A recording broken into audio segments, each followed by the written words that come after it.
Noag se ark, wanneer God jou vra om te vertrou. Stel jou 'n wêreld voor waar alles lawaaierig en de mekaar geraak het. Mense het mekaar seer gemaak. Hulle het vergeet hoe om goed te wees. Maar daar was een man. Sy naam was Noag. Noag het anders geleef. Hy het God liefgehad. Hy het reg probeer doen, selfs wanneer niemand gekyk het nie. En toe, een stil dag, praat God met hom. Noag, sê God, bou vir my 'n groot ark, 'n skip, groter as enigiets wat jy al gesien het. Noag het nie alles verstaan nie, maar hy het vertrou.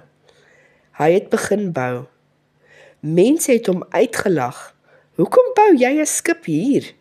Daar is geen see nie. Maar Noag het aangehou. Elke plank, elke spyker, met geloof. Toe die ark klaar was, het iets wonderliks gebeur. Diere het begin aankom. Twee, groot en klein. Stadig het hulle in die ark ingegaan. En toe begin dit reën. Nie net 'n bietjie nie, dit het hard en lank gereën.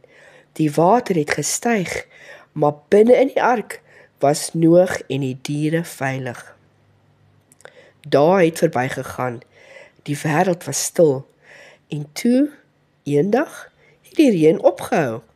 Die son het weer geskyn en daar, hoog in die lug, het 'n reënboog verskyn.